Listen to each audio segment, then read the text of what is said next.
안녕하십니까. 오늘은 부조와 선지자 제15장 이삭의 결혼입니다. 이 제목으로 창세기 24장을 함께 살펴보게 되겠습니다. 성경에 기록되어 있는 여러 등장인물들의 결혼 이야기 중에 몇 가지 모델이 있습니다.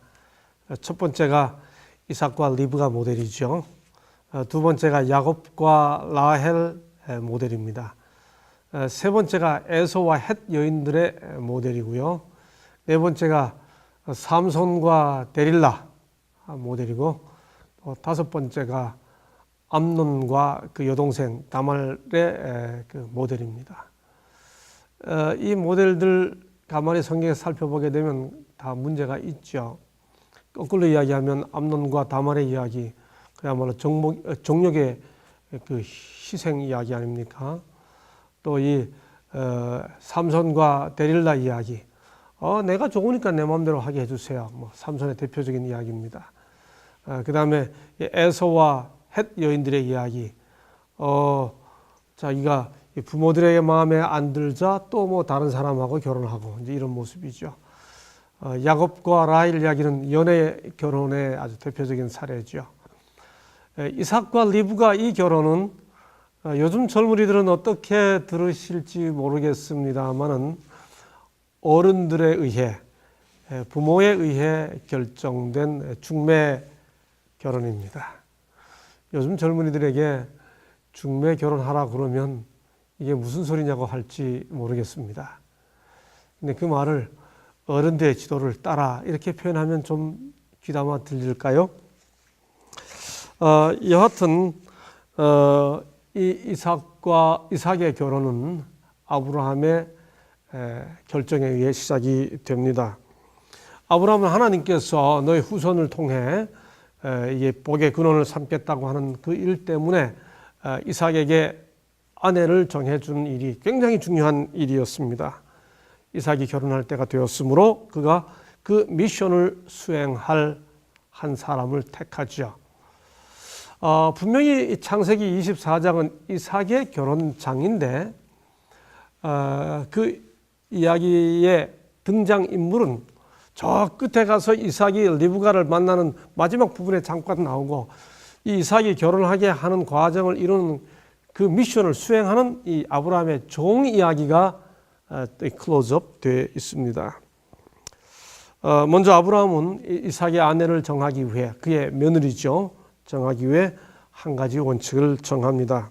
바로 그것은 가나안 사람이 아니고 그와 같은 신앙을 가지고 있는 고향에 가서 이삭의 아내를 찾아오라고 하는 것이었습니다. 훗날 모세도 이스라엘 백성들에게 이런 교훈을 주죠. 신명기 7장 3절 4절, 그들과 혼인하지 말지니 내 딸들을 그 아들에게 주지 말 것이요 그 딸로 내 며느리를 삼지 말 것은 그가 내 아들을 유혹하여 그로 여호와를 떠나고 다른 신들을 섬기게 함으로 여호와께서 너희를 진노하사 갑자기 너희를 멸하실 것임이라, 그런 말씀을 하셨습니다. 종종 이 믿지 않는 그 여자친구 혹은 남자친구 때문에 와의 교제 때문에 고민하는 젊은이들이 종종 상담을 합니다. 교수님 혹은 목사님, 그렇게 해서 한 영혼 또 구원할 수 있는 것 아닙니까? 이렇게 이야기하죠. 여러분, 우리가 선교의 이름으로 모두를 만날 수 있습니다만, 선교의 이름으로도, 선교의 목적으로도 손을 잡지 않아야 된다고 선을 긋는 부분이 결혼입니다. 믿지 않는 자와 멍에를 같이 하지 말라 하는 말씀이 바로 그 결혼에 적용되죠. 정말 결혼할 수밖에 없는 상황일 때 정말 기도해야 합니다. 그럴 때마다 제가 가끔씩 들려주는 예화가 있습니다. 우리 생활관이기 때문에 2층 침대가 있어요. 그러면 2층 침대 2층에 올라가라고 그럽니다. 그리고 아래층에 친구 하나 놓고 손을 잡으라고 그럽니다. 그리고 끌어올리라고 그럽니다. 당연히 끌려 내려가죠. 바로 그거다. 이 아래에 있는 사람을 끌어올리는 게 얼마나 힘들지 아냐. 틀림없이 그렇게 결혼하게 되면 네가 그 사람을 끌어올리기보다 네가 끌려 내려갈 가능성이 더 높다. 제가 예를 들어서 가끔 이야기합니다. 그런 맥락에서 아브라함이 이제 이삭의 아내를 가나안 사람 중에서 택하지 않기로 한 거죠. 아브라함은 이 이삭의 아내를 구해오는 이 일을 수행할 사람으로 아주 경험 많고 나이 많은 그의 종 택합니다. 여기에는 이름이 없습니다만은 거의 모든 주석가들이 그가 바로 엘리에셀이라고 생각을 하죠. 아브라함은 엘리에셀을 이렇게 파송하면서 이렇게 미션을 줍니다. 창세기 24장 7절에 보면 하늘의 하나님 여호와께서 나를 내 아버지의 집과 내 본토에서 떠나게 하시고 내게 말씀하시며 내게 맹세하여 이르시기를 이 땅을 내 씨에게 주리라 하셨으니 그가 그 사자를 내 앞서 보내실지라 내가 거기서 내 아들을 위하여 아내를 택할지니라. 하나님의 약속에 근거해서 그 미션을 이 엘리에셀에게 이 종에게 부여한 것입니다. 자, 아까도 말씀드린 것처럼 창세기 24장은 분명히 이삭의 결혼장인데 그 이삭의 결혼을 이루어가는 이 아브라함의 종이 클로즈업 되어 있습니다. 정말 멋지게 이 미션을 수행하죠. 사실 이 종이 이 미션을 수행하기 위해서 받은 정보는 지극히 제한되어 있습니다. 엘리에셀은 아브라함의 명령을 따라 그 사명을 수행하기 위해 가죠. 요즘 말로 표현해 보겠습니다. 사진 한 장 없습니다. 그냥 맨손으로 신부를 구하러 가는 겁니다. 아브라함은 심지어 아예 이삭도 데리고 가지 말라고 그랬습니다. 그래서 그저 정말 하나님께서 함께 하시기를 구하는 마음으로 이 종이 그 사명을 수행할 수밖에 없습니다. 엘리에셀은 약대 10필과 많은 예물을 준비하고 메소포타미아 나홀성에 이릅니다. 가나안에서 그곳까지는 약 800km, 2000리가 넘습니다. 그의 여행은 그렇다면 대략 한 달 넘게 걸렸을 겁니다. 그런데 창세기 24장을 보면 그는 그곳에 도착하자마자 기도하지요. 요즘 말로 바꿔보겠습니다. 그는 동사무실을 찾아가지 않았습니다. 주민등록증을 연락하면서 그 성에 아브라함의 친족 중에 결혼 나이 혼기에 찬 처녀가 있는지 명단 확인도 하지 않았습니다. 그가 가장 먼저 한 일은 기도하는 것이었습니다. 사실 그는 아브라함의 전체 재산을 관리하고 있던 종이기 때문에 굉장히 경험이 많습니다. 나름대로 이런저런 경험의 지혜가 많을 겁니다. 그런데 그는 그런 경험의 지혜를 활용하기 전에 먼저 기도합니다. 기도하는 사람, 아브라함의 종. 미션을 수행하기 위한 첫 번째 태도를 이 종에게서 배울 수 있죠. 그는 그때 이렇게 기도합니다. 13절로 14절이죠. 성중 사람의 딸들이 물길로 나오겠사오니 내가 우물 곁에 섰다가 한 소녀에게 이르기를 청컨대 너는 물 항아리를 기울여 나로 마시게 하라 하리니 그의 대답이 마시라 내가 당신의 약대에게도 마시우리라 하면 그는 주께서 주의 종 이삭을 위하여 청하신 자라 이로 인하여 주께서 나의 주인에게 은혜 베푸심을 내가 알겠나이다. 기도가 굉장히 구체적이죠. 여러분 어느 해 연초에 아내가 식구들을 모아놓고 우리 식구들이 다 드라들은 제일 가까운 곳에 노트 한 권을 준비할 터이니 다들 기도하거든 그 기도 내용을 여기다 적으라. 그런 미션을 아내가 우리 가족에게 주었습니다. 그해 우리는 들락날락하면서 기도하고 싶은 내용들을 그 노트에 적었습니다. 그리고 한 해가 마치는 연말에 그 기도 노트를 갖다 놓고 한번 기도가 어떻게 응답되었는지를 확인했습니다. 우리 모두가 깜짝 놀랐습니다. 많은 기도들이 응답되어 있음을 확인했습니다. 우리가 기도 응답이 없다고 생각하는 것은 기도를 드리고도 무슨 기도를 드렸는지 기억하지 못하기 때문일 때가 참 많습니다. 왜 그럴까요? 기도가 구체적이지 않기 때문이지요. 아주 구체적인 기도, 정말 친구에게 하듯이 주님, 나 기분 나쁜데 기분 좀 좋게 해주세요. 이런 기도 드릴 수 있는 거죠. 이 아브라함의 종이 기도를 드리되 굉장히 구체적인 기도를 드렸습니다. 물 길러 나오는 성중 사람의 딸 중에 한 소녀에게 물을 달라고 할 터인데 그가 물을 줄 뿐만 아니라 물 주고 또 약대들에게도 물 먹이겠습니다 하거든. 이 소녀는 하나님이 기도를 응답해 준 소녀로 하겠다라는 기도를 드린 것입니다. 이 모습에서 또 배울 수 있는 건 뭔가요? 이 종이 자기 마음에 드는 여자를 고르겠다는 게 아니라 자기 경험에 근거해서 판단해서 여자를 고르겠다는 것이 아니라 하나님이 허락하시는, 하나님이 섭리하시는 여성을 고르겠다고 하는 태도를 보이고 있는 것이죠. 역시 하나님께로부터 다양한 미션을 부여받은 주의 종들이 참으로 배워야 할 교훈이라고 생각합니다.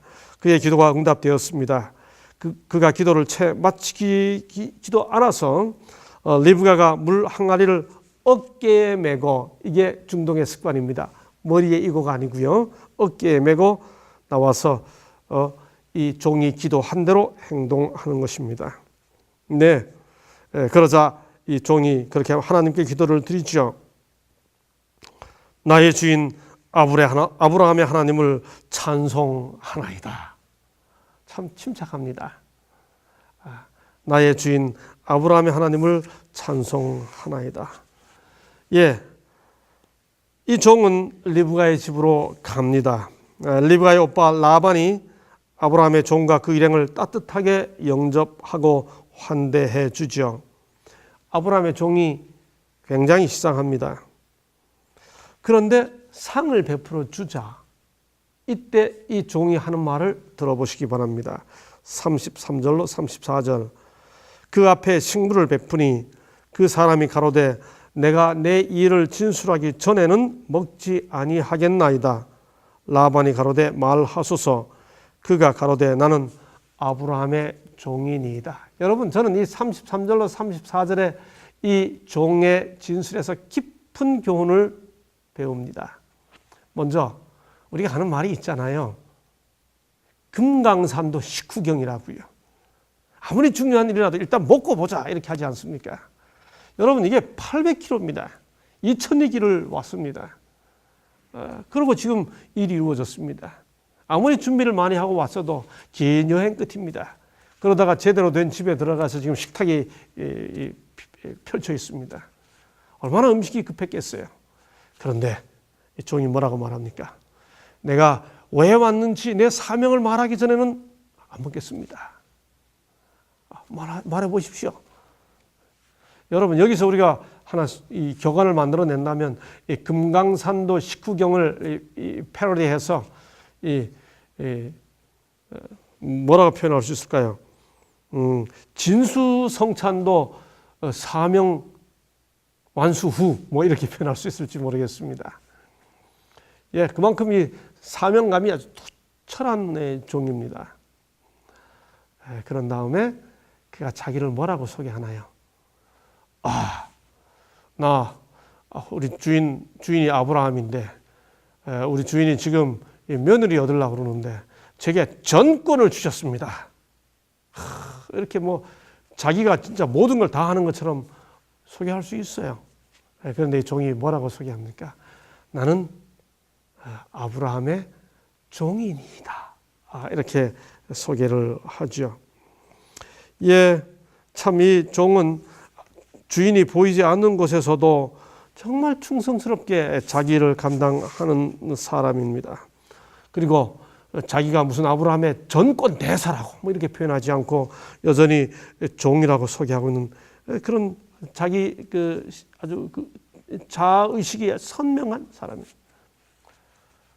여기 깊은 교훈을 배우죠. 우리가 다 하나님의 종이라고 이렇게 말하지 않습니까? 근데 때때로 우리가 이 하나님의 일을 하면서 우리가 하나님의 종이라는 의식을 잊어버리고 굉장한 무슨 특권을 가진 그런 의식으로 우리가 종종 이렇게 착각하고 있지 않은지 모르겠습니다. 이 아브라함의 종의 이 사명 수행 모습에서 우리 모든 주의 종들이 정말 깊이 배워야 할 교훈이 있다고 생각합니다. 예, 그가 이 밥상을 옆으로 제껴놓고 한 이 긴 이야기가 정말 그렇게 하고 있는 이 종의 모습에서 사명에 대한 지칠 줄 모르는 그의 열정을 볼 수 있게 됩니다. 이 종으로부터 자초지종을 들은 라반과 부두엘은 이 일이 하나님께서 행하신 일임을 깨닫죠. 그리고 결혼을 허락합니다. 가족의 허락을 받은 종은 그제서야 하나님을 찬양하고 하나님께 여호와께 절을 하고 비로소 음식을 먹습니다. 다음날 아침입니다. 이제는 뭐 해야 됩니까? 긴 여행 왔으니 이제는 관광해야 할 시간이죠. 둘러보면서 요즘 흔히 하는 것처럼 사우나 가야 할 시간이죠. 다음날 아침입니다. 근데 이 종이 뭐라고 합니까? 이제 돌아갑니다. 이렇게 인사합니다. 그때 이 리브가의 가족이 뭐라고 말합니까? 한 열흘 정도는 머물라고 이야기하죠. 이 종도 일이 성취되었기 때문에 뭐 며칠간 머물고 또 대접도 받고 뭐 주변 관광도 하고 뭐 그렇게 할 수 있습니다.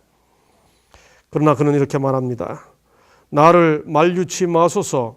여호와께서 내게 형통한 길을 주셨으니 나를 보내어 내 주인에게로 돌아가게 하소서. 정말 오직 사명. 이 엘리에셀의 이 아브라함의 종, 이 엘리에셀의 그 스피릿, 그야말로 오직 사명입니다. 미션 수행, 그것만이 이 종의 관심사입니다.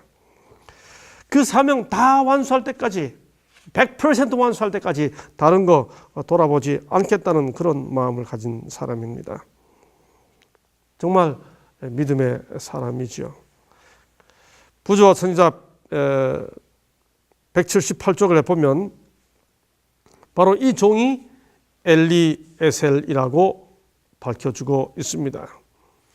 이 엘리에셀이라고 하는 이 판단은 여러 문맥상 정말 타당한 판단입니다.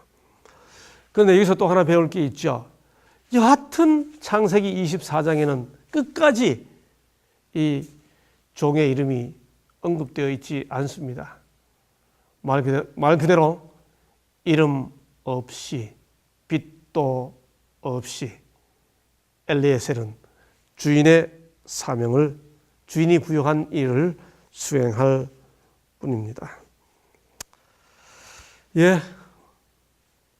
우리 주위에 남에게 인정받거나 칭찬받지 않아도 그와 같이 하나님의 일을 수행하는 일꾼들이 정말 필요한 시대입니다. 이제 리브가에 대해 생각해 보겠습니다. 그녀는 참으로 아름다운 여인이었습니다. 창세기 24장 16절에 보면 먼저 그녀를 아름답고 순결한 여인이라고 소개합니다. 어떤 의미에서 아름답고 순결했나요? 물론 외모를 두고 한 말일 수도 있습니다. 그러나 그것만이 아닙니다.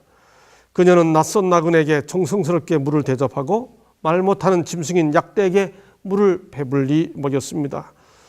중동 지방의 우물은 보통 다 20m 이상 내려갑니다. 그래서 두레박으로 물을 길러야 됩니다. 저도 어릴 때 이 두레박 우물에 두레박 많이 길러보았습니다. 약대는 물을 많이 마십니다. 그런 약대가 10마리나 됩니다. 그러니 이들을 배불리 물을 먹이려면 얼마나 많이 두레박질을 해야 할지 짐작이 됩니다. 그녀는 그 약대에게 물을 다 먹였습니다. 그 말 그대로 마음씨가 어떤지를 짐작할 수 있죠. 성경은 그녀를 가리켜 남자가 가까이 하지 아니한 처녀였다고 소개합니다. 참 순결한 여인입니다. 그녀가 그렇게 할 수 있었던 것은 하나님을 경외하고 그의 마음을 하나님께 드리는 생활을 했기 때문이죠. 참 아름다운 여인입니다.